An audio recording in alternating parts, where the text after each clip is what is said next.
So yeah, thank you very much for inviting me along to the Humanists, Brighton Humanists. I have a vague recollection that I came along to the Brighton Humanists before. I think it was maybe 10, 12 years ago, and it was a pub down in Hove somewhere. I forget where that was. There was one person there that stubbornly refused to be moved by what I had to say and didn't want to be motivated to do anything about it. And I just thought, well, that's fine. You don't need to worry about it if you're not concerned by the state of our constitution. That's absolutely fine.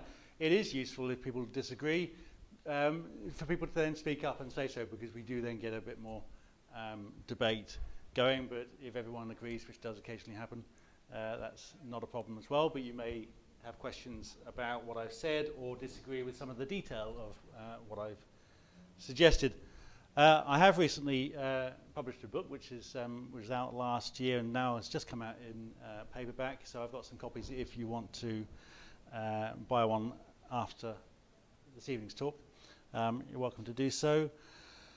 So yeah, I also used to live in Brighton, so I know Brighton quite well. I haven't been here for about, left 19 years ago, so it's quite a long time ago. It's changed. Yes, I've been here for the last few days. I've noticed it's changed a bit. But, so yeah, I'm very pleased to come down here.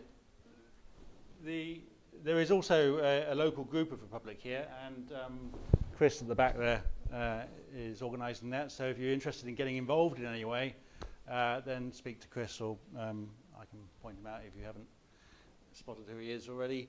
And there are things that they're doing as part of an expanded network of local campaigns, which has boomed since last year. And the movement has grown enormously in the last 18 months.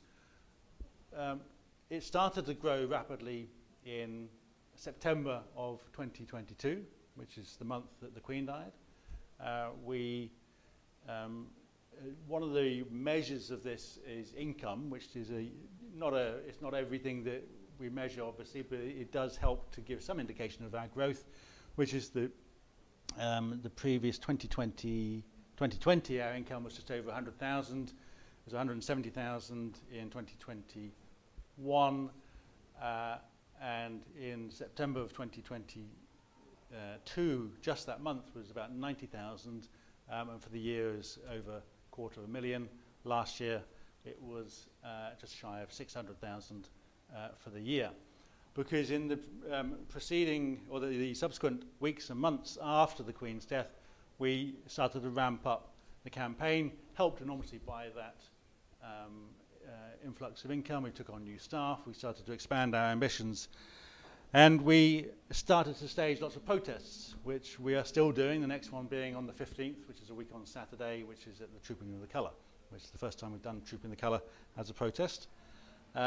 We have had a meeting with the Metropolitan Police, but if you are familiar with Republic, you will know that we had meetings with the Metropolitan Police early last year in the run-up to the coronation, and they proved rather pointless because they arrested me and 7 others on that day. And I said to them in an email just before the meeting, what was done at those meetings that we had before were about trying to make sure that the police on the ground understood that there was going to be a protest, and you didn't seem to have told them. And this time round, it's an opportunity to show, to make things right, or to do the right thing, rather than turn us again into a global advert for Metropolitan Police's heavy-handed actions. And I think they have taken that on board, hopefully. So with a bit of luck, we will be very visible as we're stationing ourselves between the cameras on Buckingham Palace and the Palace. So we will be seen. And this is part of a growing movement, which also comes round to the fact that polling is shifting dramatically as well. And there was always a sense that it was going to move when the Queen died and when we changed monarch. But I think there's also a cultural sort of shift that we're seeing across politics, and there's a lot of things in motion at the moment in terms of the way people see our country, the concerns they have about the state of the country. And I'll come back onto the polling and why I'm optimistic about getting rid of the monarchy a little later.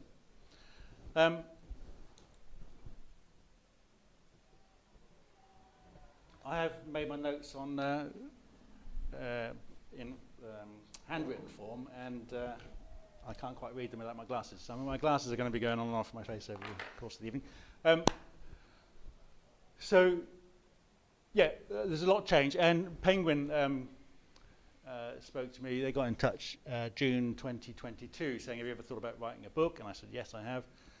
So I started writing that. And then in September, when the Queen died, they got in touch and said, could you write it any faster? So yeah, we got it out start of, well, it came out around the time of the coronation. And it's been doing quite well. And it's been a really interesting opportunity to put together these arguments and these issues and to look deeper into some of them that I've been talking about for getting on for 20 years. The very first thing I did as a Republic volunteer in 2004 was to start up a local campaign group here in Brighton. So I was out on the streets, sort of, we had a stall, we had a teddy bear with a t-shirt saying, when I grow up I want to be president, which we called President Bear, because we keep getting told we don't want President Blair, so we said, well, no, it's President Bear. And we started learning how to get out there and campaign. And I've been doing it ever since. So I want to talk a bit about why I want to get rid of the monarchy. I want to talk a bit about what's wrong with it, and also what the bigger issues are, the fact that it impacts a whole load of other issues around the country. And I want to talk about what the alternative is, why I'm optimistic, and also how we get rid of it, because these are some of the questions that do come up. One thing that I used to get told a lot is, look, I agree with you, I sympathise, but I don't see it happening in my lifetime. And my answer is always, well, it has to happen in someone's lifetime, it may as well be yours. And you know, it takes people to get up and make things happen to see that change.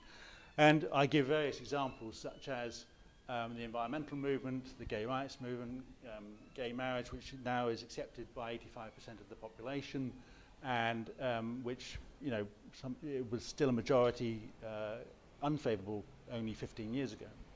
So and there's a whole load of examples of issues and attitudes and campaigns which have shifted public opinions and attitudes relatively quickly after many years of hard slog.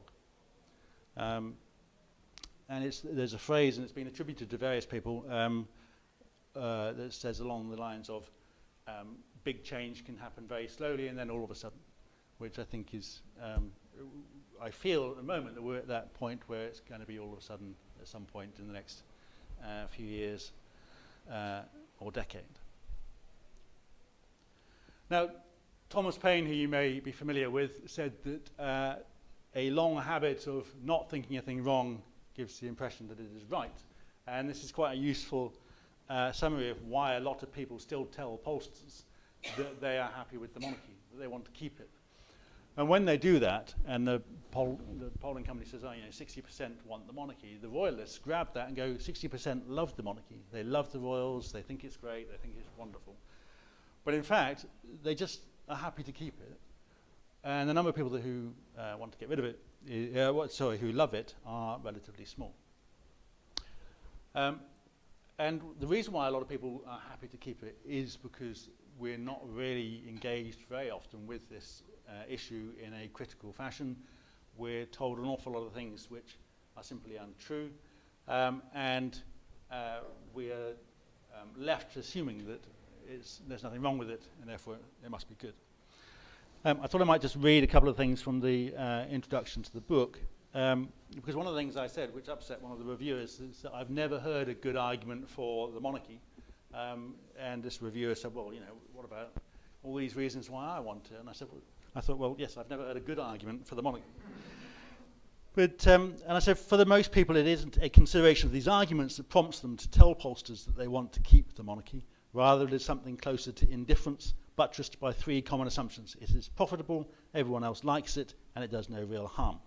Again, popular support, as with support from more informed speakers, comes from that long habit of not thinking a thing wrong. But here's the problem. None of those assumptions about the monarchy are true. It isn't profitable, it does us harm, and while most people for now are happy to keep the monarchy, they don't care for it when pressed. And I go on later. The alternative, far from being the unknown, mythic and terrifying notion imagined by royalists, is simple, democratic, and tried and tested across Europe and around the world. And we can learn from our neighbours and allies not only what works, but how that transition can be made. The journey to a parliamentary republic is far simpler for Britain than the huge cultural and political shifts that some countries made during the 1990s after the collapse of communism. Yet this isn't about importing ideas from abroad. It is about learning from Britain's own political experience and traditions in creating a republic that we all have a stake in. And it is something we can, should, and, in my view, will do. And I think that that's a neat summary of where I sort of come from on this, which is that it isn't a huge radical step to become a republic. It is about taking what we have, the building blocks of our political system, and making them democratic all the way through. So it's about a parliamentary system that is genuinely a parliamentary democracy. And it's about a system which is grounded on the right principles, values which we actually believe in. And it's the principled argument which I start with, which is that it is undemocratic, it is anti-democratic, and it is an institution that it stands on feudal values of inequality, hierarchy, and bloodlines. And none of us really believe in those values.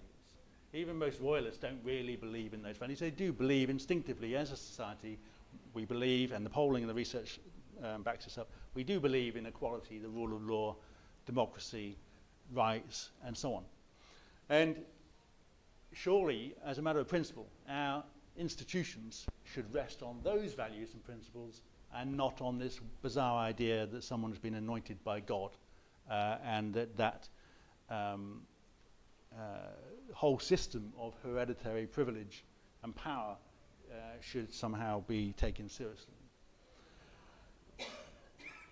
And principles matter, because some people say, well, oh, yes, I get it that it's wrong in principle, but there should be no but at the end of that. If it's wrong in principle, get rid of it. If it's the wrong thing to do, don't do it.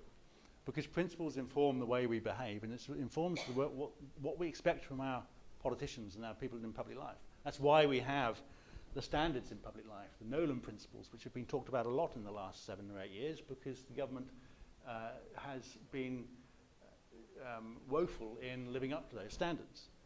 Whether it's Boris Johnson, Liz Truss, or Sunak, their governments have had numerous accusations against them about the degree to which they have fallen well short of those standards in public life. And the point that I've repeatedly made, and I spell this out quite a lot in the book, is that the royal family, if you look at those Nolan principles, those values around how people should behave in public life, the royal family fall well short.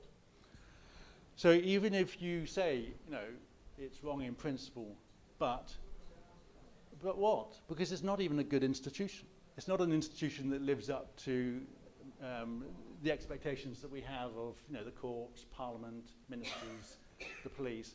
All of these other institutions, if they do something wrong, we're on it. We complain, we protest, we campaign, we demand resignations and accountability and answers. And when it's politicians, we demand interviews. We demand explanations. But when it's the royals, everyone just looks the other way, brushes it under the carpet, pretends it doesn't matter, trivializes it quite often. And yet, when you actually look at it with a serious eye and you think about what this means in terms of those standards, this is a pretty shoddy institution, which I have for the last few years been quite openly calling corrupt. Because if corruption is the abuse of public office for personal and private gain, then what else is it? Now, corruption doesn't have to be illegal. Quite often in countries around the world, corruption is built into the system to allow those in power to flourish on the backs of ordinary people, and then as a result of being heads of government and heads of state.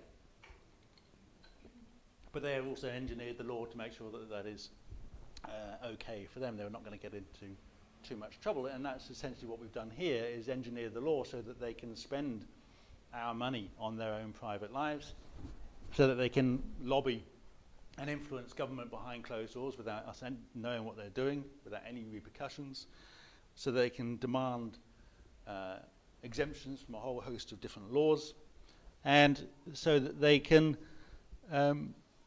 essentially live the lives that they wish to live, be dishonest about what they're doing and how they're behaving, and to face no consequences when the most serious accusations are levelled at them. Now we look at some of those details briefly. The secrecy is one of the biggest problems because we have a Freedom of Information Act and the monarchy is not covered by the Act. This is a public institution, the most public institution, in the sense that it is the founding pillar of our constitution. The crown is where all power comes from, the monarch is the head of state, and it is welded into the political system, and yet it is not recognized as a public institution in the FOI Act. So you have no right to write to them and say, can you please give me whatever information you want, whether it's correspondence, financial information. They can simply ignore you. Now they claim to answer FOI requests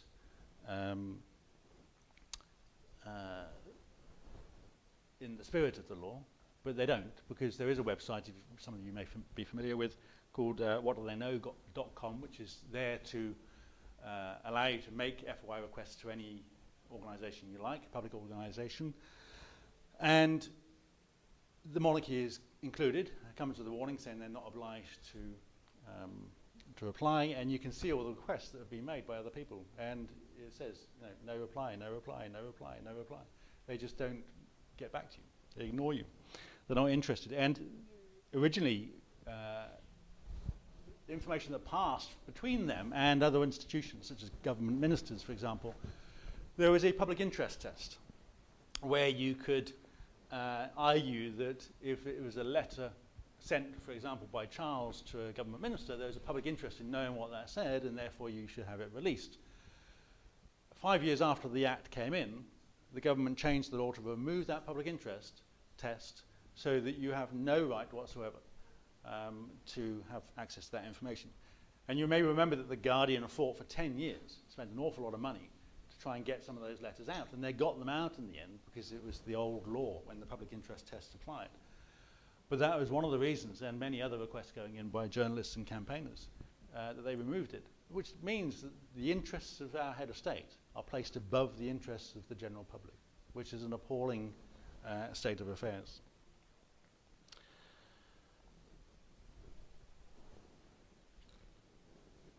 Now that secrecy has quite serious implications because we don't know what they're doing behind closed doors. Now they have a long track record of lobbying government ministers. Now they may lobby for their own interests, because we know that they lobbied to have that exemption, that clause removed from the FOI Act, and they lobby for the sovereign grant, which was introduced in 2011, which is a very favourable, very generous arrangement that we introduced 13 years ago to allow them to have this enormous grant given to them. That grant has been going up and up, and is now it's pegged to the Crown Estate. It doesn't come from the Crown Estate, but it is pegged to the Crown Estate, which is going through a period of booming profits. And as a result of those profits, they are going to see that grant jump from by about £45 million over the next 2 years, about 40% increase over the next 2 years.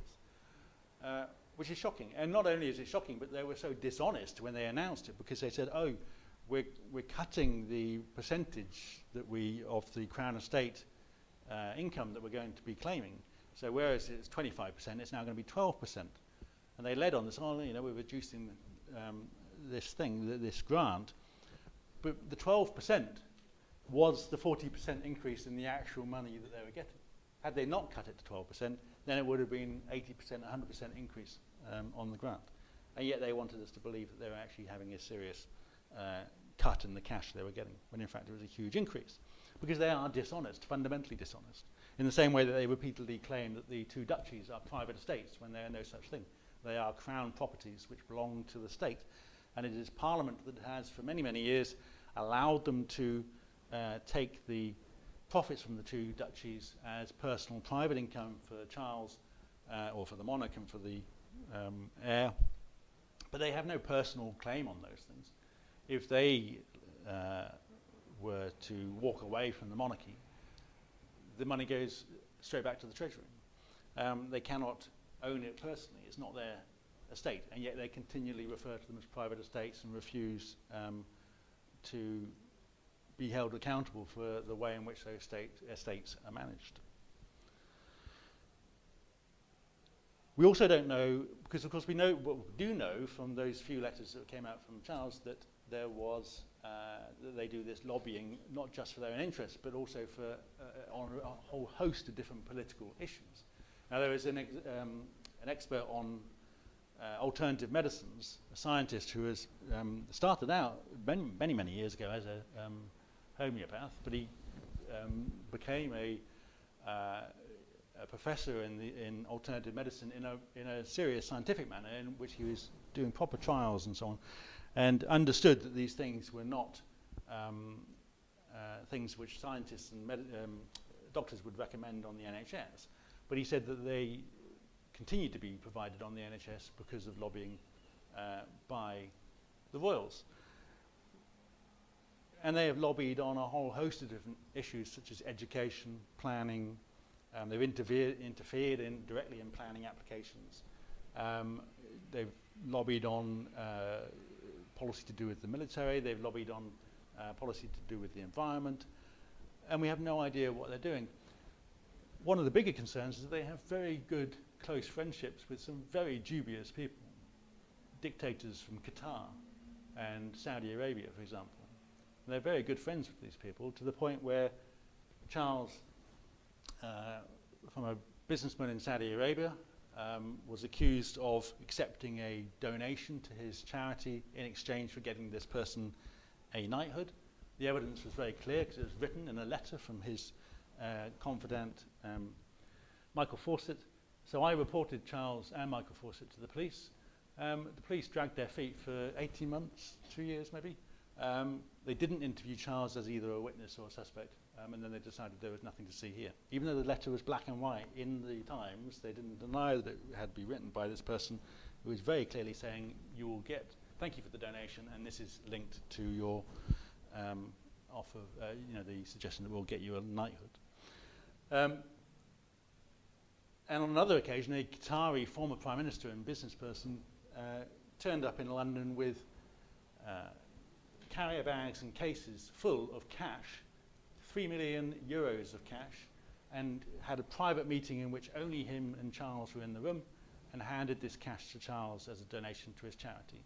It is a criminal offence to simply bring loads of cash into the country without declaring it, and if you're going to be doing something like putting that kind of sum of money into a charity, you have a whole host of obligations in terms of checking where it's from, whether tax has been paid on it, has it come from money laundering, etc., etc. All that was swept under the carpet. No one was interested. Everyone just said, "Oh, nothing to see here," so we won't worry about it. And of course, Andrew was reported to the Metropolitan Police by Virginia Roberts. Here in the UK, in London, she went to the Metropolitan Police and accused Andrew and others of trafficking and sexual abuse, and they simply didn't want to know.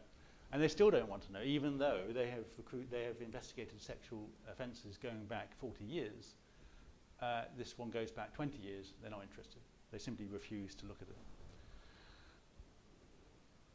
So the question is, with these people having such questionable contacts, are they then also lobbying on behalf of these dictators and friends of Andrew, which sounds like a euphemism, friends of Andrew, but are they lobbying on behalf of questionable people? And they have the ear of politicians.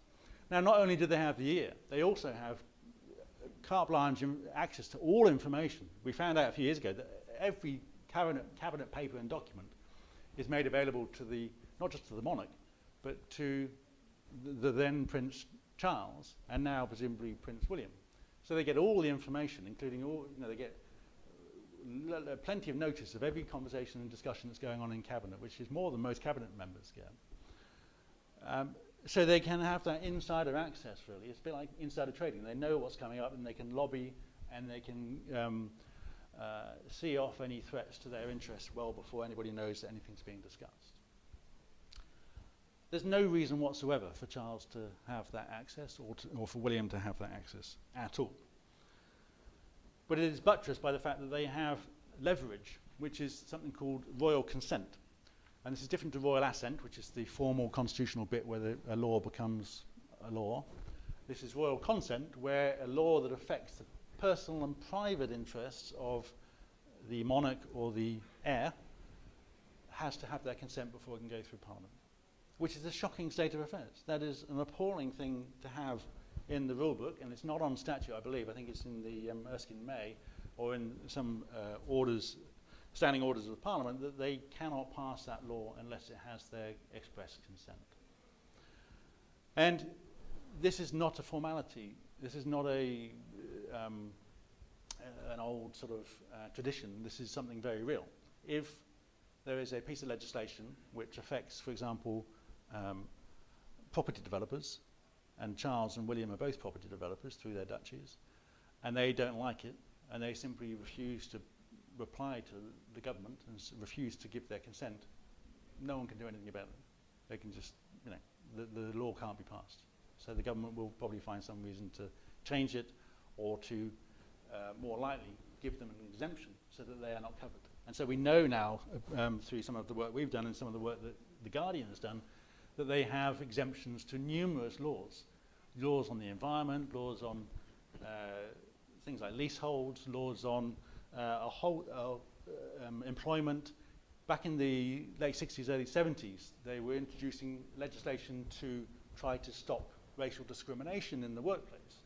And the palace wrote to the government and said, we don't want this to apply to us. It's not our practice to employ black and coloured immigrants. Absolutely shocking. But everybody just brushes it off and, oh, well, those were the attitudes of the day. Well, it wasn't the attitude of Parliament at the time, because they were trying to stop that kind of thing. But they allowed them the exemption. There was another law a bit later asking for trying to make investments and stocks and shares and the financial dealings of companies more transparent and accountable. And again, they said, well, we don't want people to know what the Queen is doing. We don't want anyone to know what sort of investment she has and so on, so we want an exemption. And they were given it. And they were given it because of this rule that would allow the palace to make their life very difficult. And there was, in fact, a note from a minister to a civil servant saying, it's just going to be easier to let them have that exemption, effectively. So this is not an institution or people that live up to the best standards that we should expect.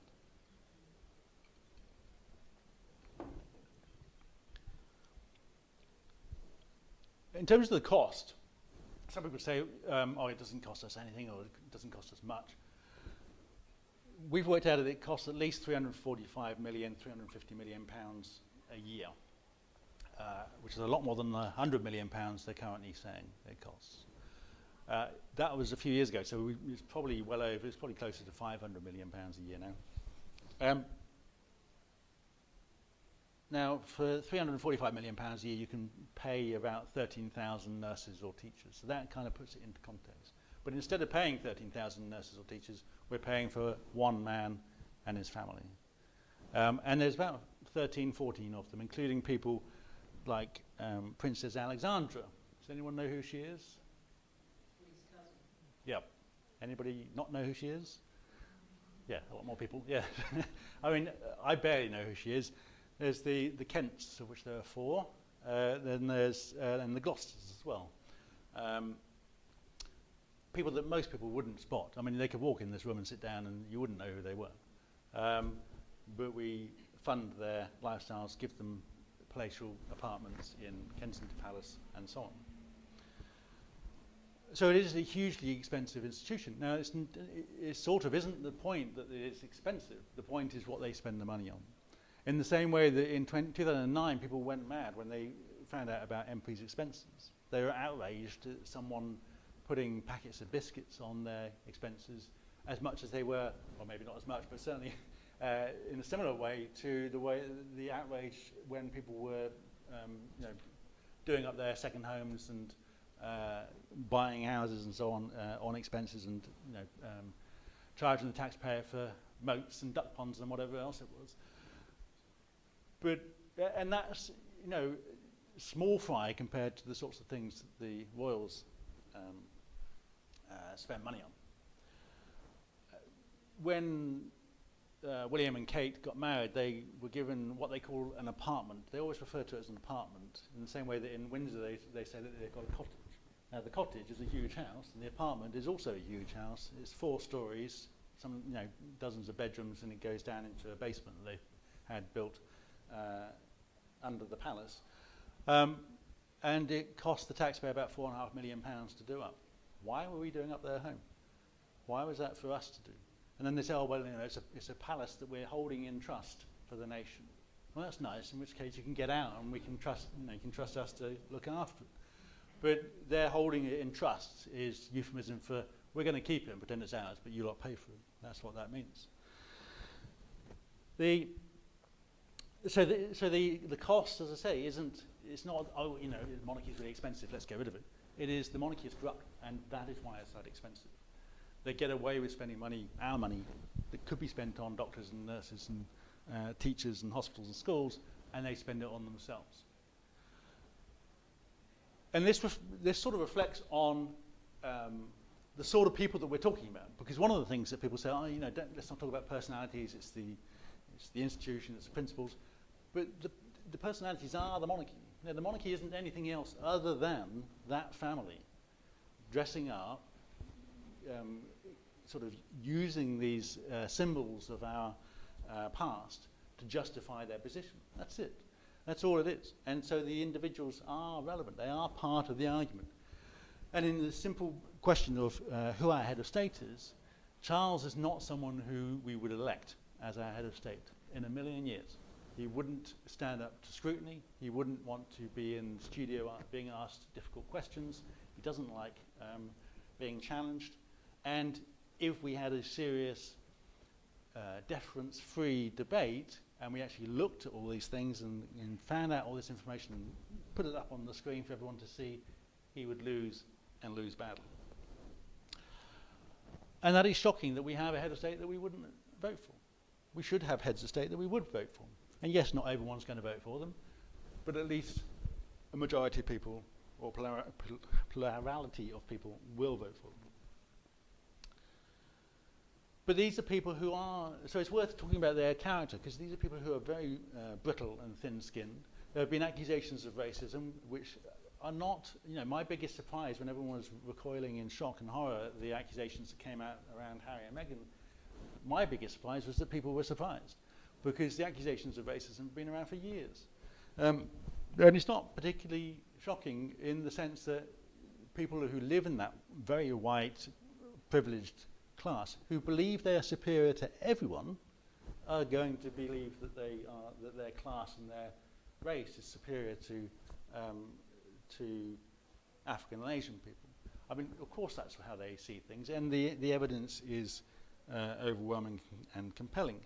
Now, it might not be that Charles necessarily even realizes what these attitudes are, and maybe he doesn't have this explained to him enough.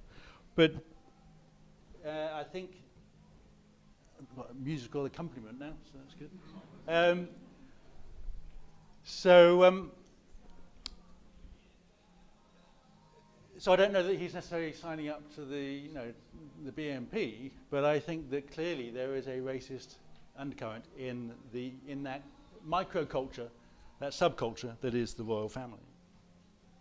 So yeah, I do talk about in the book about their character, because these are people that don't want to be challenged. And again, there's plenty of evidence that they don't want to be challenged. They don't like being questioned. They've been told that they are these brilliant, wise, noble people, and they believe it. And they really don't like people saying to them, "Well, actually, you're wrong about something." And there have been examples where there's a story that Richard Dawkins told a long time ago that about another Oxford professor. I think it was to do with the environment, and Charles had just given a speech the week before, and then he happened to be at this thing where they were introduced. And this scientist said, sort of shook his hand and or said hello, Your Highness, or whatever. I was interested to see your speech. There's one thing that I didn't quite agree with, and Charles, that was it. Charles just turned and walked off. Didn't say anything, he just turned and walked off. And his flunky leant in and said, "One does not disagree with His Royal Highness." It's like, well, why the hell not? if he's talking nonsense, which he so often does, it's perfectly reasonable to disagree with him. So again, we are conditioned to thinking this is all normal, and that this is how people should behave, and this is how royals should behave. And I get people on social media and elsewhere, royalists, saying, well, people just don't see anything wrong with it. I sort of say, well, why do we let this happen? Why do they do that? Why do they do this? And they say, oh, because they're royals. That doesn't mean anything. Royal doesn't mean anything. It's just a label they put on themselves to separate them from everyone else and to try and justify their privilege.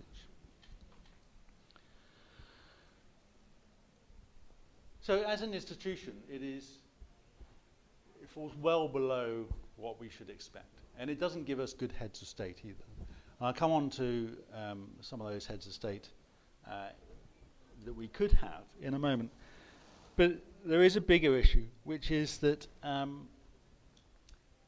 the monarchy the debate is not simply about getting rid of that one institution. It's about changing the way we are governed, because the monarchy and the crown are absolutely at the heart of our political system. The crown is the source of all political and legal authority in this country, and when people talk about us being a parliamentary democracy, that's not quite right. Yes, we've got a parliament, but we're actually a constitutional monarchy with a parliament, and the difference is the source of power. Power doesn't come up from the people. We're not a sovereign people. Sovereignty lies with the crown, and it is handed to parliament. And that crown power, an awful lot of it, continues to rest with the monarch, and the monarch's job is to do one thing and one thing only, which is what they're told to do by the Prime Minister. They are the Prime Minister's puppet. So the Prime Minister ends up having both the power of the head of government and the head of state. They are both captain of one team and referee. And they have the power to determine the rules for Parliament. They have the power to determine what does and doesn't get debated in Parliament. They have huge amounts of power direct power through the use of the crown, but also power of patronage, where they can either promise gongs and positions and knighthoods and things to people, or threaten to withhold them if they don't behave, in order to keep their backbenchers in line. But also they have, of course, the power to do things like prorogue Parliament, call elections whenever they wish to. Not necessarily power Rishi Sunak is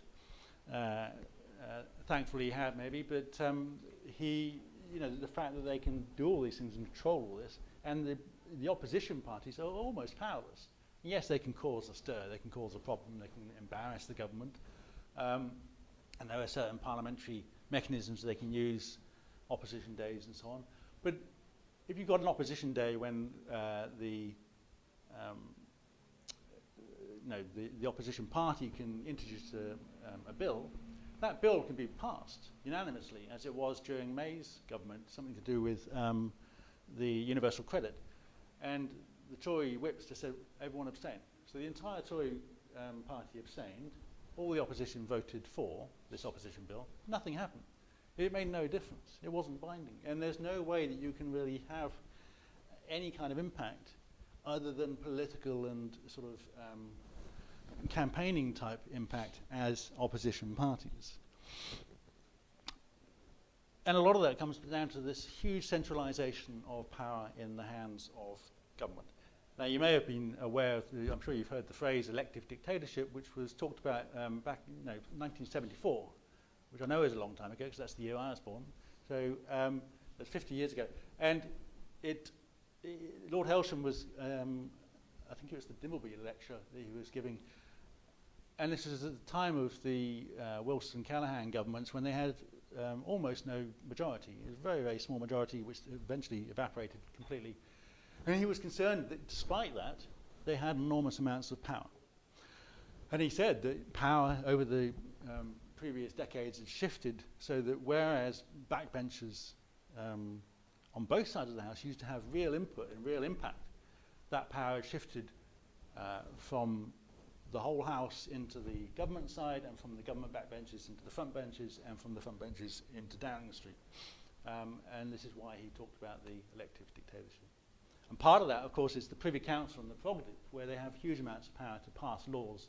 And this is what they've been talking about with the Henry VIII legislation. They can use the Privy Council to pass legislation which has the power of primary legislation without going to the House of Commons or the House of Lords. And this has been done in the past. It tends to be fairly mundane things, but it's still things which should be going through Parliament.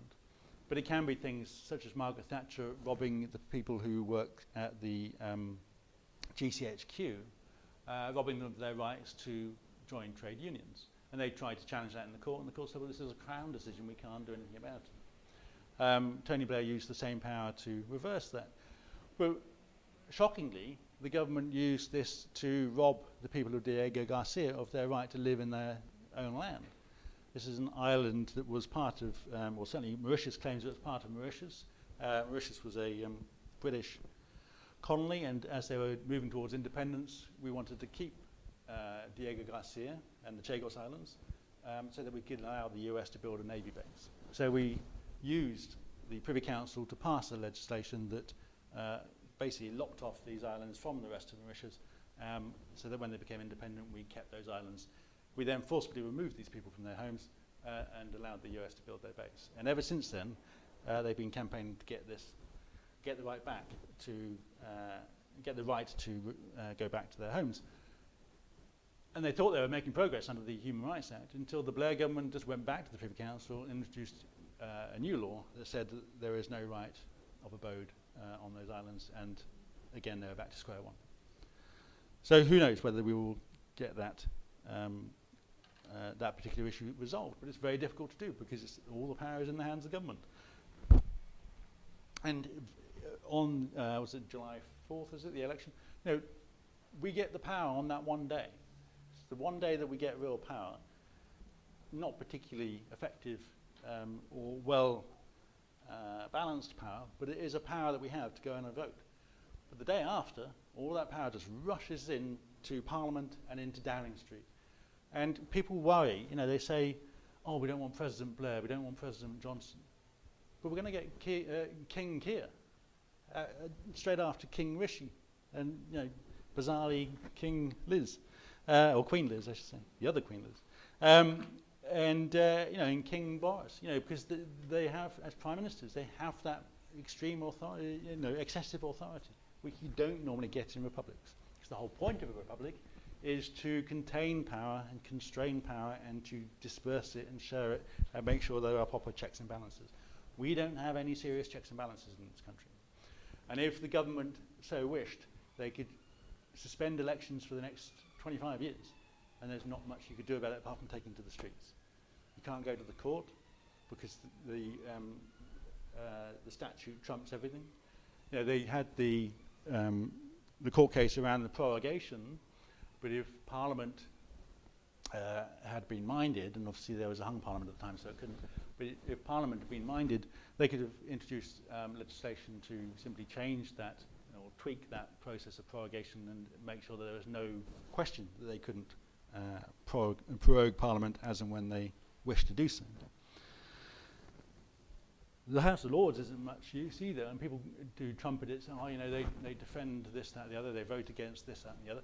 But what they vote against doesn't really make any difference because the Commons can override what the Lords do, and members of the House of Lords, only about 330 of them go regularly, and statistically they're more likely to follow the party whip than members of the House of Commons. But whatever they decide can be overridden and thrown out by the House of Commons on the say-so of government. And it's become built into our political culture that it is there the Parliament is there to do what the government wants, you know, and it shouldn't be. There should be a distinction between legislation and governing. But this all comes back to the Crown, which is why we're talking about not just changing who our head of state is and getting rid of the monarchy and talking about the principles and the failings of the monarchy, but we're talking about changing fundamentally the way in which our politics works. Still a parliamentary system, but a parliament that is wholly elected, where power is dispersed, where there are genuine checks and balances, and that there are limits on power. There is a constitution that says there are things you can't do. You can't tear up our rights. You can't suspend Parliament just because you fancy it. You can't, suspend elections. You know, there are things that you simply cannot do. And it is by having a constitution which is written down and puts clear limits down and says there are things you can't do if you're in power, that's when we become a parliamentary democracy rather than a constitutional monarchy. Because that's where we say we are sovereign people, and we exercise that sovereignty through deciding how we're going to be governed through the constitution, what the mechanisms are, what the checks and balances are, and then we let the government and parliament get on with the job. But there are limits. Now, of course, when there are limits, people do break those limits, and one of the roles of the head of state is to say no when they try to do things which are contrary to the constitution.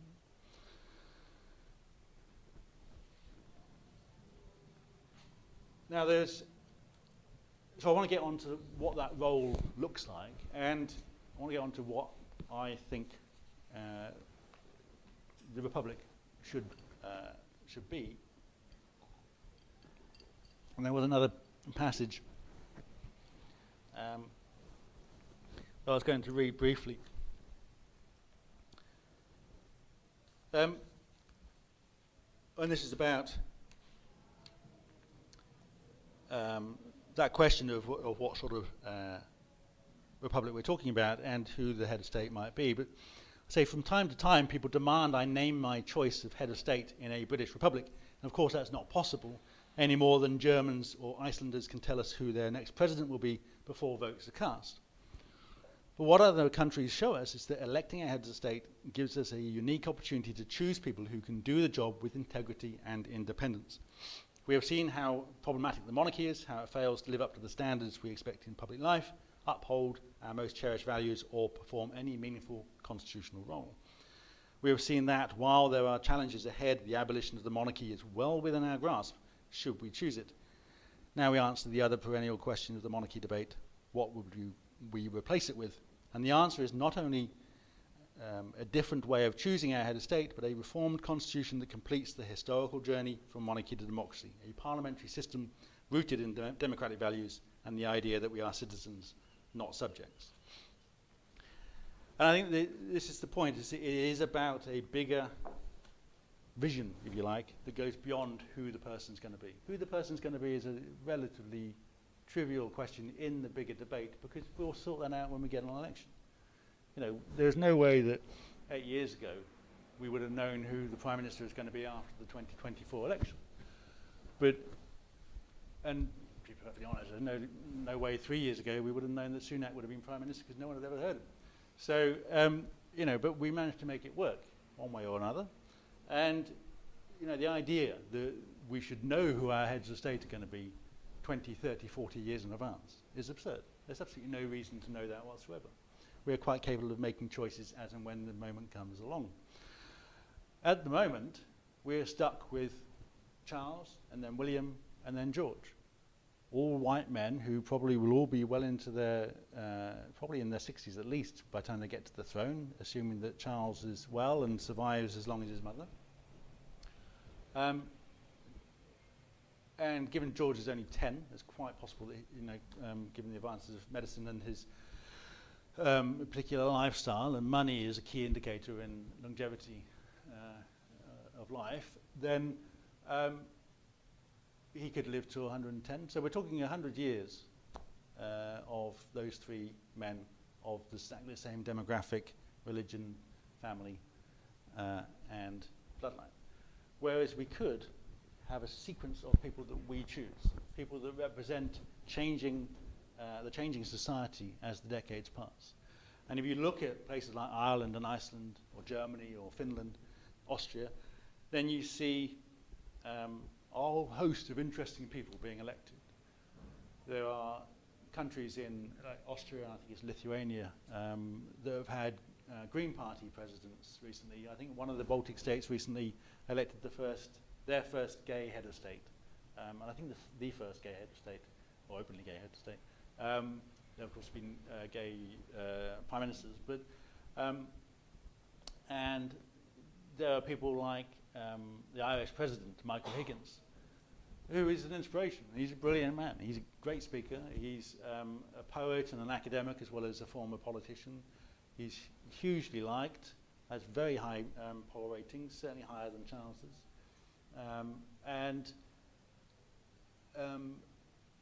humble and intelligent and articulate, and is able to represent the Irish people and speak for the Irish diaspora around the world as well. If you look at, and his predecessor, Mary McAleese, was the second woman to be elected, and I think it's the first time that two women consecutively have been elected as head of state in the world, Mary Robinson being her predecessor. But Mary McAleese was the first Irish president from Northern Ireland, and was again hugely popular. Mary Robinson was the first woman to be elected in 1993. No, 1990. Anyway, whatever year it was. Again, it represented a cultural shift. She was also an independent, and she was quite liberal, and it just represented the changing societal attitudes in Ireland. In 1980, in Iceland, you had Vigdis Finnbogadóttir, who I mentioned partly to show off that I can pronounce Vigdis Finnbogadóttir. But she was the first woman in the world elected as head of state. And Iceland, like most countries back then, was very heavily male-dominated. There was hardly any women in parliament and none in the government at the time. And she was a theatre director, an academic, and had been on TV doing French lessons and that sort of thing. In 1975, they had the women's strike in Iceland, where something like 90% of women just refused to do anything for a whole day, including childcare, chores around the house, and their jobs. They simply all went out and went on strike, to the point where they had radio phone-ins about the strike, and the men who were presenting the radio stations had their kids in the studio with them because they couldn't do anything else with them, because all the women were refusing to do anything. And that had a profound impact on Iceland. Vigdis was part of that, and was essentially encouraged to stand. She stood and won 3 other terms in office, and made a huge impact as a constitutional head of state, not running the government, but just representing Iceland and speaking up on important issues. A guy called Richard von Weizsäcker was the president in Germany during the 80s. He was in the army during the Second World War, and he made a profound and hugely powerful speech in 1985, the 40th anniversary of the end of the war, in which he spoke quite bluntly about the legacy of Nazism and the responsibility that people who were adults at the time had, saying, look, if you were an adult, you knew what was going on, and we have to be responsible for that. We have to talk about it, and if you weren't an adult then, or if you weren't born then, it's not your fault. You don't have to carry that blame. But we do need to talk about it. And when he died, he was referred to by one obituary as the nation's conscience. And he was hugely popular and was one of only 2 presidents to serve 2 terms for that reason. And there were many others that, and some of them don't work out. Some of them, resign. Some of them are not so good. But that's politics. That's life. That's the way things work. But the point is, we can get to choose someone else next time, or we can get rid of them if we have to.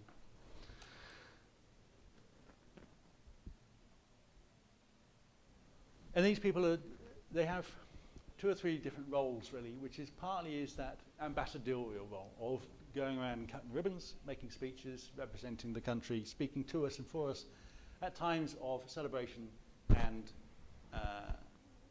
tragedy. So if there is a disaster, or if there is we're hosting the Olympics again, or whatever it is, they can speak intelligently, eloquently, and in a meaningful way about these things. They also do that job of guarding the boundary of our constitution that I mentioned before. When we put those limits on, there has to be a way of making sure those limits are respected. And yes, you can go to court, but that can be quite time-consuming, expensive, and slow. And by the time you get to that point, the legislation or the rule or the decision has already had a profound impact on people in the country. So the point of the head of state is to say, well, hang on a minute, that law you're passing in Parliament is contradictory of the Constitution, and therefore I'm not going to sign it, and it won't have any force. Now, it's not the final say in the matter. It can go to court after that, but it hasn't taken effect, and has to be arbitrated on before that can happen. So it defends our rights and defends our constitution. That doesn't mean we can't then change the constitution later if that's what the people want, but we do that through a referendum and not simply because the government wants to push through their legislation. So they are the guardian of our constitution and our democracy. And the third thing, the role that they often play, is to be arbiter and referee if there is times of political instability or uncertainty. When we had Boris Johnson, for example, being thrown out of government in 2022, there was an awful lot of, it took about 2 or 3 days, from when Sunak and Sajid Javid resigned to when Boris Johnson resigned, and there was a huge amount of arguing about what was constitutionally right and wrong. And there were certain people, like Nadine Dorries, who were suggesting that he was the victim of a coup. It's complete nonsense, but these sorts of things get talked about, and it feeds uncertainty. There was a suggestion that Boris Johnson might phone the Queen and ask for an election. And it's been said that the palace's response was that they would simply make sure she wasn't able to come to the phone. So our check and balance was a game of hide and seek. It's like, well, that's not good enough. What there should be is a serious conversation where the head of state says, no, you want to do this because you're about to get turfed out. And that's why you don't get to have your election. But during all of that, the Queen was nowhere to be seen. And I've talked about the monarch being the Schrodinger's monarch because when it is about having parades and praising them and celebrating them, they're all over the place. But if you want someone to actually answer questions about the Constitution or to exercise any independent power or authority as a head of state, they're nowhere to be seen. They don't want to know.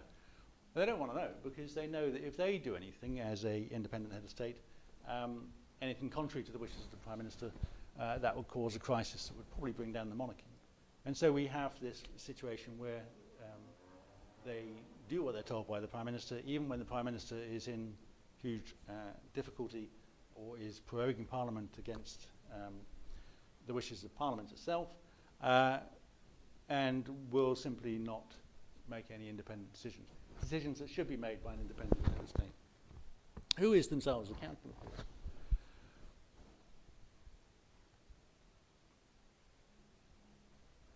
So the alternative is very simple, as I've sort of sketched out, which is that it is Parliament, 2 houses of Parliament, both fully elected, the upper house able to challenge and to get in the way of the lower house, so that Parliament can actually have some real teeth, rather than simply being a rubber stamp for government.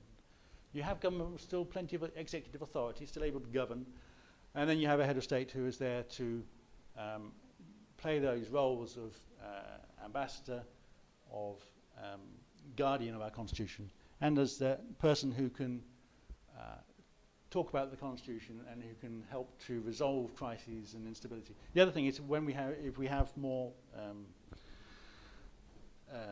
hung parliaments as well, they can be involved if there's no clear path to forming a stable government. They can be involved in helping to form that, if they are elected and accountable for the way in which they conduct themselves in office. A monarch cannot do that, and that is a huge hole in our Constitution that leaves all the power in the hands of the Prime Minister and the government. Now, in terms of getting there, as I said, I'm increasingly optimistic that we can get there. For most of the time I've been doing this job, people have said, oh, 75% of people love the monarchy. It's huge. 75%. They think the Queen's amazing, and they think the monarchy's wonderful. And without skipping a beat, now that it's 55%, they go, oh, look, 55% love the monarchy. They think the King's wonderful. You're not going to get anywhere. It's really popular. It's like, well, that's a massive drop in support. That's what you should be thinking about. Now, some polls put it as high as 60%. But other polls earlier in the year, when you ask which would you prefer, an elected head of state or monarch, have put the monarchy below 50%. So there's been a huge shift in the way people perceive it. And what's most interesting is that, and this also tallies with people's attitudes towards politics and towards left and right politics and the parties and the election, is that people under the age of 50 are far more likely to want an elected head of state. And the lower you go in that age bracket, the more likely they are. But there have been a few polls that put more people wanting an elected head of state than a monarchy in those lower age brackets. And there's been studies that show that people aren't necessarily becoming more conservative as they get older, so those people aren't going to change their minds so much as time goes on. And there's never been such a active movement against the monarchy as there is now. And that makes a huge difference, because the whole point of campaigning is to essentially give permission to people to express that view, to say, look, it's like, I think it's called something called social proof. You say, well, no, there are other people thinking this, and it's okay, it's perfectly normal to have this view and to express it. And that's why we do protests, and that's why we do media, and that's why we continue to expand our campaign, so that more people stop and think about it, hear the arguments, and feel free to express those views as much as they wish. And I do think that I've done many, many debates where they ask people at the beginning and they ask people at the end what they think, and we have shifted opinion very quickly in the space of an hour and a half, where we had 25% of the audience and then over 50% of the audience at the end of the night. People listen to these things, they engage with the argument. It helps if you've got a monarchist there, because that often shifts quite a few people into our camp as well.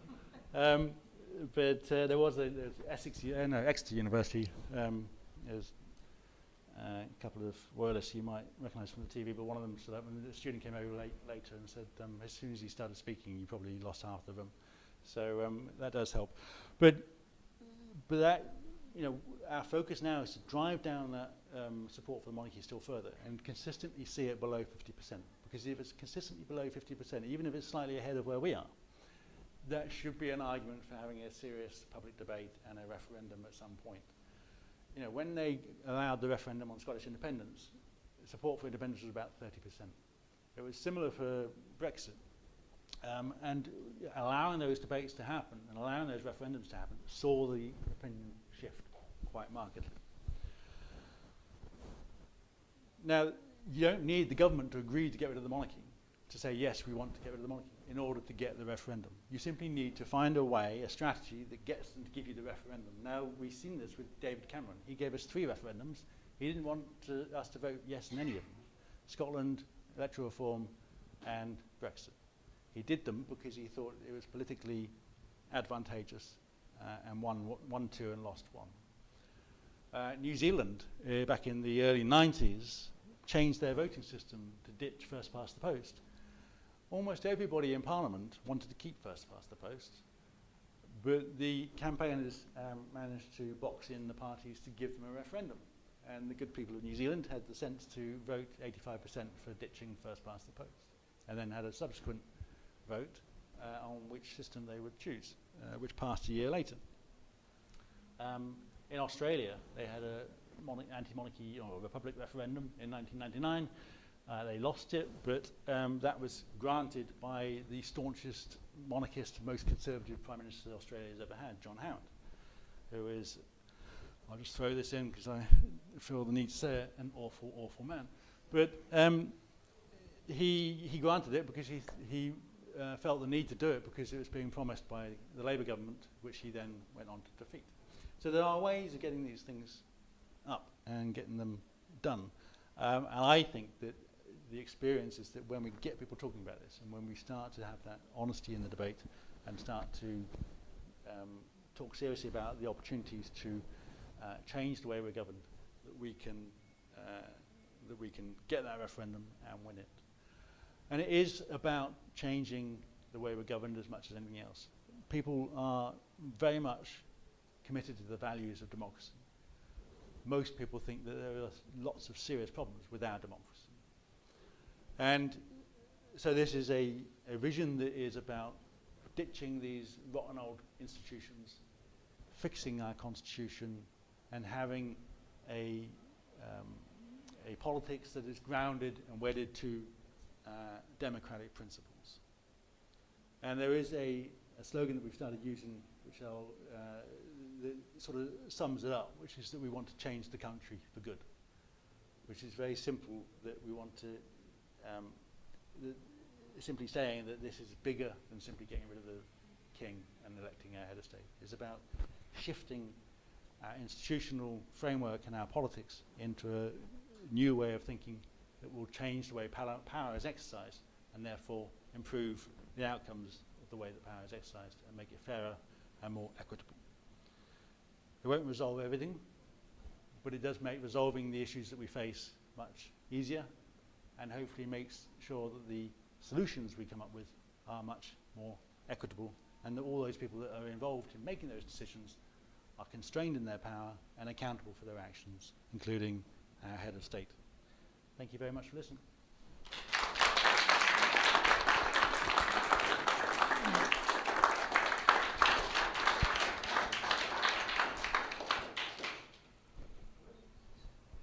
Sat down because I've just been standing for a long time, but yeah.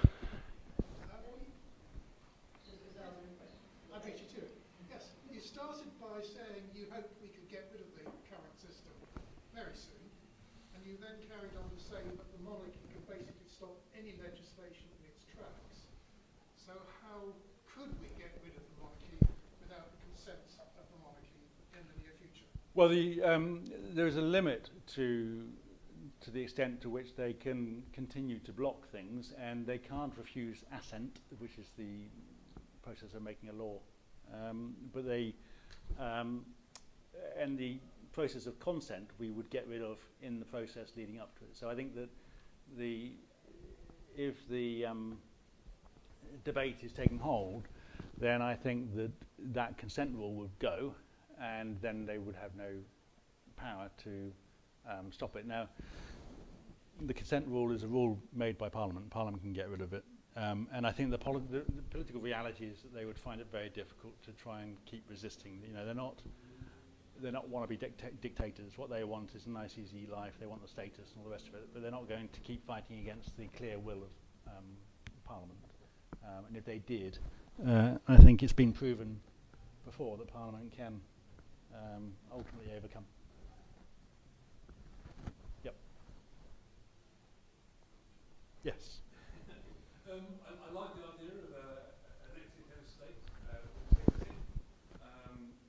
I think there are a couple of issues that we have in this country. One is populist politics, and the other are a lot closer to America than we are Europe. We've lived just a lot of European heads of state with integrity that sound great, but I think probably the previous presidents, possibly the next one, again in the States, maybe have less integrity. Yeah, but I mean, the thing is with, there's two things to say about that. Constitutionally, we're close to Europe because we're a parliamentary system, and no one is really arguing, very few Republicans argue that we should switch to a US kind of system where the head of state is also the head of government. So even the motivation to try and seek office as head of state in a parliamentary system just isn't the same, because why would you want to when you don't have that executive power? But the other thing is that the US president is far more constrained than the British Prime Minister. So even if it were that kind of system, I mean, yes, the problems that they have with Trump are not constitutional so much as political. There is a strange thing going on in the US in terms of their political culture and the shift to the right of the Republican Party, and people's apparent willingness to turn a blind eye to all sorts of things which in previous decades would have sunk anybody wanting to be president. But he was booted out after one term. He has been convicted of, was it 34 different offences. There was an attempt at impeaching him. There are mechanisms which have been followed to curtail his power, and even if he did win the next election, again, his power will be largely curtailed. A lot of that power, firstly, he's only there for 4 years. There's a whole load of things he can't do because it's state power. There's a whole load of things he can't do because Congress won't let him. And there's a whole load of things he can't do because the courts will rule it unconstitutional. So it will be difficult, painful, and damaging, but he has a lot more constraints than the British Prime Minister, who could, as I said, pretty much rip up all the rules and ruled by diktat through the Privy Council if they so wished. Yeah. So, yep. What would you do with all the lands and properties held titled by the capital? Do you think we would continue to pay for the upkeep, or would we eventually start selling things off for new owners and things like that? Would that be a case of danger? Well, I mean, there's different aspects of crown or royal property or whatever, because the crown estate will carry on. I mean, the crown estate is a huge land portfolio which belongs to the crown, not to the royal family. It's always belonged to the crown. It's there to provide money to the state to pay for things that the state needs to pay for, and it always has done. And so you would simply change the name of the crown estate to the national estate or whatever, and it would continue to put money in if that's the best way to run it. Someone has argued that we would actually make more money off it in the future if we sold it. I didn't really understand the economics of that, but I'm not an economist. But it is just a land portfolio, and it gets treated like any other land, so it doesn't necessarily get protected. It just gets invested, developed, whatever. The duchy is the same, really. I mean, they come from the same source as the crown estate, but they were hived off in the 18th and 19th century and allowed for the royals to keep making money off them. And they would be rolled into the crown estate and just managed however is best to manage them. Then there's property that they own, which is Balmoral and Sandringham, although they did pay for it with massive tax breaks from us, but I mean it's a long time ago now, so we can assume they own them. But all the other properties, like the palaces and the castles, they belong to us. So I think that it would be taken as read, certainly by me, that they would be turned into museums and galleries and so on. Buckingham Palace is already home to one of the largest art collections in the world. I think I was told a long time ago it has one of the largest Van Gogh collections in the world, but you wouldn't know it because they don't let you see much of it for most of the year. So it could be this amazing tourist attraction as a gallery, a museum, actually told you something about the monarchy and its history and so on, as part of a much wider redevelopment of that whole area around the palace, where it's all pedestrianised and people can walk through and enjoy all this grounds and so on. And same with Windsor Castle, which will be open up all year round to everybody. But then there are some other places which are of less significance, so given to the National Trust or whatever. But yeah, I don't think there's any need to sort of start trashing these things and bulldozing them or turning them into car parks. But yeah. Any other questions? Must be more questions. Yep. And do you see them in the possible future where monarchy is abolished to disappear to Balmoral, or just write their memoirs and fade into history? How do you see that? I would assume so, yeah. I mean, I think that if you look at Europe, there are royal families in places like Germany and Greece and Italy, and no one really takes them that seriously. But the Greek and Italian ones were particularly, the state was fairly hostile to them because of their role in previous military and fascist governments. And there are all sorts of disputes around land, but they eventually, I think they're all allowed back if they want to, but they still go around and call themselves royals. Don't know why, they're not royals. They made a big fuss about the fact that the King of Greece died last year, I think it was it earlier this year? I forget now. Journalists were talking about the King of Greece dying. So Greece is a republic. It's been a republic for 50 years. It doesn't have a king, so stop calling them the King of Greece. And I went to Sweden for Stockholm for their royal wedding in 2010 because we were meeting up with all the European Republican movements, and the newspaper listed all the royals that were coming to visit, attending this royal wedding, and they had, the Duke of such, Saxony, and the Prince whatever of Warsaw and whatever. It's like these are republics. No, you are not princes and dukes. So, and I think that will be the future of our royals. Is they'll go off, and if they want to carry on pretending that they've got titles, then entirely up to them. But their titles will have no meaning. the one thing I'd say about Balmoral and Sandringham is that they would be paying inheritance tax, and it has been said to me before that they probably couldn't afford to keep those places if they paid inheritance tax. Too bad. Any other questions? Yes. I wonder what the most common myth is that you come across. You've already mentioned the one about how many people are supposed to run the monarchy. Other than that, what's the most common myth you come across, and how are they debunked? You could probably guess what the most common one is. Do you know what it might be? Huh? Tourism. Exactly, tourism, yeah. I actually opened my book, the first chapter, a little recounting of me taking my nephews, who were 12 and 13 at the time, to Buckingham Palace as tourists. And we went around. Yeah, sorry, I'll stand up again because I've had a brief rest. So yeah, tourism is the most common myth, and it is complete nonsense. But I opened the first chapter, and I sort of say it's a bit weird starting a book about the Constitution, about democracy and the monarchy, talking about tourism. But it's such a profoundly, such a common myth that people say, even in the face of all sorts of scandals, oh yeah, but what about the tourism? I don't care. It doesn't matter. But it's also untrue. So yeah, I took my nephews around Buckingham Palace, and I don't know whether anyone's been there as a tourist during the 2 months that they opened it, but it's really dull because they don't tell you anything. And you get one of those audio guides, and it tells you how many candles they have. And there's one room where it says this is a dining room, and it's used to entertain guests. It's like, well, obviously, it's a dining room. What else would you use it for? But it doesn't tell you anything interesting, because all the interesting stuff is stuff they don't want you to necessarily read about or hear about. There is there's a guy that does a YouTube channel mainly about sort of military history and things, but he took him and his wife went to there as tourists, and he was so appalled that he did this whole little video about it, and actually at one point it had a little flash up a little picture of our protest saying, are they, it's a Republican running this tourist destination because it's turning people off the monarchy. It's so bad.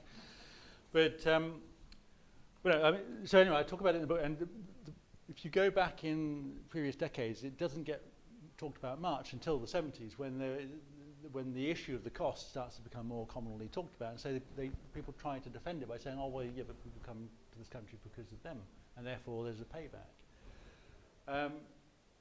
And then over the intervening decades, it just became repeated and repeated, so that people just believed it, because BBC journalists just trot it off as if it's just an accepted fact. In 2010, in November 2010, they announced the wedding of William and Kate, and Visit Britain, who are there to research these things. They put out a press release saying, "Oh, this is going to be great for tourism, a big effort for the UK and all the rest of it." So we did a freedom of information request on their press release, and in that, what we got back was an email from their research department to their press office saying, "You can't say that; it's not true." And if you look at the big weddings of the 1980s, Andrew and Charles, 1981 and 1986, tourism went down after the weddings, and at the time of the weddings, not up. No, so it had a negative impact on tourism. And we gave this to the Guardian, and they did a big splash on this. And we, having tried to get a meeting with Visit Britain in the past, and they always just ignored us, and then all of a sudden they were happy to talk to us to try and offset any kind of negative publicity. And I said we met the chair and the CEO of Visit Britain. I said, look, bottom line, if you get rid of the monarchy, there's no evidence that tourism goes down. I said, no, of course there isn't. Why would there be? So it's a complete myth.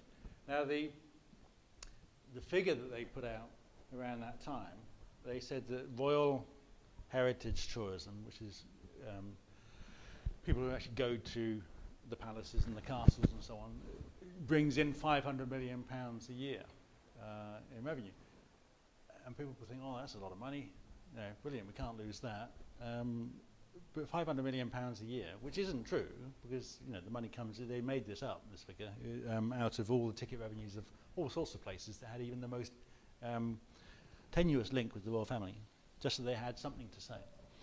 But even if it were true, it's a tiny, tiny fraction of our tourism income, an even smaller fraction of our economy. It's something like 0.0031% of our economy or something. And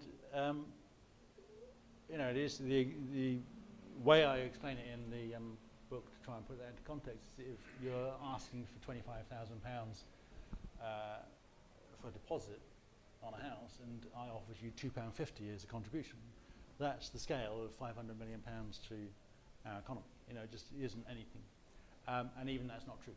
So there simply isn't any evidence that it's good for tourism. The other thing is that it is irrelevant because it's not a tourist attraction. It is part of our constitution, and it is amoral, in my view, to argue that we should keep something which is fundamentally wrong simply because it makes money. We shouldn't do that any more than we should keep it because it's what we've done in the past. You know, we should do it because it's either right or wrong. Sorry, at the back there, and then you. Graham, Yep. I was just going to add, in terms of the cost, the House of Commons Library, I think in the Jubilee year of 2012, estimated that a public holiday cost the Exchequer 2.1 billion. So Yep. against your annual figure of 500 million for the coronation, for example, it's costing 4 times as much to let people have an extra bank holiday. Well, indeed, yeah. I mean, there are a whole host of other costs. I mean, the coronation was, I mean, the cost estimate, which I don't think they've really come clean on exactly what it might cost, but it was anything from 100 to 250 million pounds for that parade. We didn't need it. It's completely pointless. He was king the moment his mother died. The parade was purely because he wanted to have a coronation. And it cost us as much as £250,000 plus the interruption in the economy and all the rest of it. I was just going to ask you a question about coronations. Then. Is it not correct that I think that most European monarchs don't actually have coronations anymore? It's No. just a formality when they become head of state, as king or queen. We're about the only one that has it. Yeah, we are the only one that has a coronation. So expensive. Yes, and so they do other things. So they did something just recently in Denmark where they just have some kind of ceremony when the outgoing monarch, because they do, the Queen abdicated rather than died, so the outgoing monarch was still there. And they just did this thing where the Prime Minister turned up and sort of oversaw handing over, and then they stood on the balcony and people waved. Which seems to be all they ever do is wave. The actual difference, because with due respect, although I totally agree with you and want you to abolish it, I think you're on a hiding from nothing. I'll explain why. I'll be a bit of a party pooper here. There's so many vested interests in keeping the monarchy. And we might not agree with them. The church, for a start, we haven't mentioned that exactly, because as humanists, and I don't want to speak for people here, but I'm guessing that none of us are Christians, and yet the monarch is the governor of the established church. And it's not, we may not be a Christian country, but it's still a Christian state. Yep. And all our rules, and that hasn't come into a discussion, has it? So I can't see the Duke, what's his name, the Catholic country wanting to be like Israel. No. And then all the courtiers and the honour system and all the patronage. Indeed. All those things will go. And those people are not going to give up life. You see, you've got a real fight on your hands. Yeah, but I think, Doesn't mean I disagree with you. yeah, I'm but pointing out to other people the things you haven't discussed. I can tell you that haven't got time. all those same vested interests were, by and large, very much in favour of staying in the EU, and we've left. And they don't necessarily win that fight. We can campaign and undermine those things, and also we can get rid of. So, for example, the honour system, which is so obviously corrupt, can be undermined and changed and reformed. You can also say to these people that we'll keep some of that stuff in a republic. I mean, we can always come back around and get rid of it later, but there are ways of bringing people on board with that. I don't think the church would be able to put up much of a fight because people don't really have much time for it. They're not that interested in it. I think they will within the corridors of power, but if you turn it into a public debate where people want to clearly get change, the church turning up and saying, well, we should keep the monarchy isn't going to wash with many people. I don't think they're particularly influential in that sense, in the public sense. So this is why the strategy is bottom up. It's not about persuading people to give up power. It's about persuading the people to take power. Because constitutional change is always about taking power off people that have it. And it's about saying we're going to mobilise public opinion and use that to put pressure on the government to give us a referendum which we then campaign to win. So yes, it's not easy, but it is absolutely doable. Yeah, we can definitely we can definitely win that. Yep. I think the best interest is everybody in this society who wants good public services. Because if royal wealth was reappropriated back to where it belonged to common wealth before it became royals' private wealth, we'd actually have a very well funded public health social system in this country. And if we manage to get people to understand that, we'd have a vested interest in just about everybody in society. Yeah, but I don't know whether the royal wealth would, I mean, it's dwarfed by the cost of the NHS, for example, but I think there is a wider point that where, I mean, the word Commonwealth is quite useful because it is about reimagining where the power starts and where the wealth, therefore, belongs. And it would, one of the points about the vested interest is that the landowners that are resisting leasehold reform, for example, or abolition of leasehold, and you know, the Dukes of Westminster and Northumberland and all these places, you know, those are vested interests that definitely want to keep the monarchy because it's a protection for them. And it is about saying, well, actually, we're going to reimagine how the country is governed, but that also gives us an opportunity to rebalance power and wealth equality and all the rest of it. The actual cash in bank that they have, it wouldn't go that far, but it would certainly be a matter of equity that it is spent on those things rather than on the royal family. So I think there are some fundamental points of principle, but also some practical points about taking away that element of the Constitution that defends the interests of the rich and powerful, and is there to defend the interests of the rich and powerful. And there is, I mean, on the leasehold thing, you know, I don't know whether you're aware that there's been this campaign that's been growing and got the backing of Michael Gove, of all people, to abolish leasehold, or at least to cap ground rents at a very low level, because a lot of companies and investors have been buying freeholds and then ramping up people's ground rents on leasehold. It's absolutely scandalous. And there's been a lot of resistance, and it's now been dropped by this outgoing government. Hopefully the next government does something about it. But my view, my suspicion is that the royals have been lobbying because they currently have exemptions from the right to buy your freehold, whereas everyone else can buy it under certain circumstances. But if you abolish the whole thing, then it's very difficult to get an exemption from that, because it will stand out like a sore thumb that these are the only people that couldn't have their leasehold abolished. And this is the thing: is they are a sort of a protection racket for the rich and powerful, and you know, get rid of them, and then you can maybe do something about the rich and powerful, and to create a fairer society. Any other questions, thoughts? Must be something. Yes. What's your thinking on kind of royal rogues like Diana or Harry now? Do you think they have any kind of social value, or are they just sort of symptoms of the other symptoms of the disease, so to speak? Because they're almost act against the interests of the royal family sometimes, it seems. Yeah, I mean, Harry and Meghan definitely act against the interests of the royals. I don't think they necessarily act in the interests of anybody else. They're private citizens; they do their own thing. I don't hold either of them in particularly high esteem. They've done us a favour inadvertently, but they did want to leave with one foot still in the door. They want to keep their titles, they wanted to keep their role in the royal family, but also live in the States. And that didn't work out for them. So yeah, they've gone completely, and it's soured that relationship, and also exposed the family to a lot of accusations, which I think are quite valid. So I think that Andrew and Harry have done a huge amount of damage to the monarchy and to the way that we perceive the royals.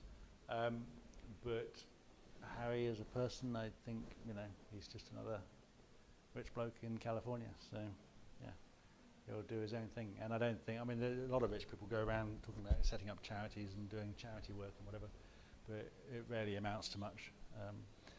And this is the thing where the other myths and things that I haven't gone into a lot of the myths because I don't think it's necessary, but you know, the charity thing is another one of the most common things. But look at all the stuff they do for charity. Now, again, they don't. You know, Charles didn't run Prince's Trust. He's not a member of staff. He's not a member of the board. Then none of them are ever board members because then you have legal liabilities.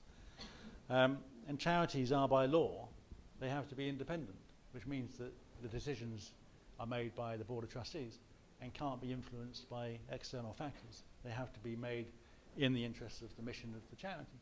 So, so when they talk about, oh, Charles's charity this and William's charity that, that doesn't mean anything in law. The charity itself has to be independent of those people. And if it's not, and if the trustees are doing things that William and Charles tell them, then they're breaking the law. A point we made many years ago when we reported the Prince's Trust, Prince's Foundation for the Built Environment, one of Charles's charities, to the Charity Commission, because they'd made a statement along the lines of being there to advance Prince Charles's mission. It's like, well, he's not on the board. You know, why are you doing that? You're supposed to be making your own decision. Funny enough, me and my colleagues sat there and thought, what are we going to do about this? This is quite interesting that they're breaking charity law. So we just did a press release right there and then saying we're lodging a complaint. So we've written to the Charity Commission complaining. We didn't really think it would get very far. So we hadn't actually written to the Charity Commission. We were going to get around to that. But about an hour later, I had a phone call from the Charity Commission saying we've got loads of journalists asking for a copy of this complaint you've written. So can we have it, please? So we quickly wrote the complaint and sent it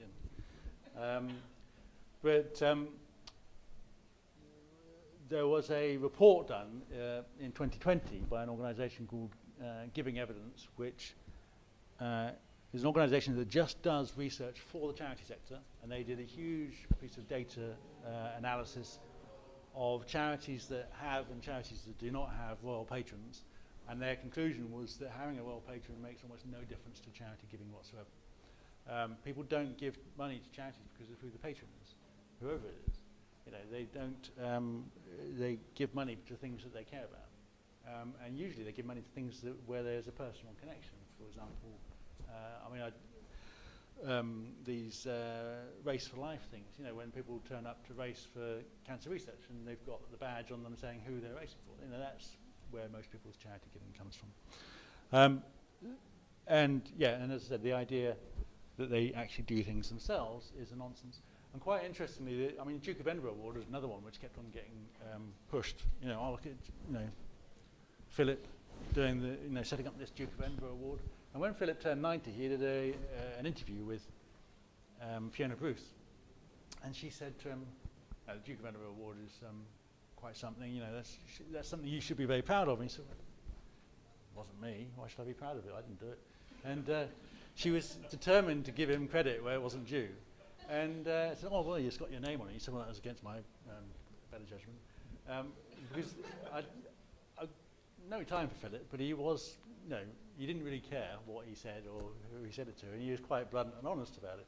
And it was, the guy's name's gone out of my head, but it was the guy that set up Gordonston School that came up with the idea, and then they employed someone else, an ex-army officer, to set it up and run it. Philip had nothing to do with it. He didn't come up with the idea, he didn't fund it, he just agreed for them to put his title to the organisation. I got my gold Duke of Edinburgh in 1994, and I went to Kensington Palace. I was a Republican at that time, but I thought, well, I'll go and do this and see what it's all about. And Philip turned up, and it was an odd thing. There's all these staterooms, probably about the size of this, and there's kind of a chairs facing outwards in the middle as a square, and then others around the edge. And all the award recipients go and sit in the chair, and these little ladies come in and start telling you, when he comes in, stand up and only talk to him when he talks to you, and all this kind of nonsense. And then he comes in, and a few of us are sort of standing there next to each other. He made a few inane comments. He asked a girl where she's from, and she said Australia, and he made some rude comment about Australians, and then left, and that was it. And it was Robin Cousins, the Olympic ice skater, that actually handed out the awards. So yeah, charity, nothing to do with them. But there is this thing about them working hard. Again, you know, that it's all wrapped up in that old idea that they do a lot. You know, and there's been a lot recently about, you know, they say William's back to work, and what they mean is he's doing one thing and then he's having another 3 weeks off, because they do very, very little. And if you add up their engagements, which are all listed on the Royal website, it adds up to, you know, a few weeks a year full-time equivalent. You know, it really doesn't add up to much, and it's not work. It's attending. It's turning up at something, looking at something, waving at someone, and going home again, which is not work. And for that, we pay them an awful lot of money. So I'm conscious that we are getting on, so thank you very much. If there's no other questions, if you do want to buy a book, it's here. I can take cards in cash. Also, Chris, as I said, is at the back. If you want to get involved locally, then please do. And obviously, go to the Republic website if you want to join and get involved in other ways. And if you want to come along and shout at Charles on the 15th, then you're more than welcome to come along and join our protest. We'll be down near Buckingham Palace end of the Mall around 9 o'clock in the morning for Trooping the Colour. So other than that, thank you very much.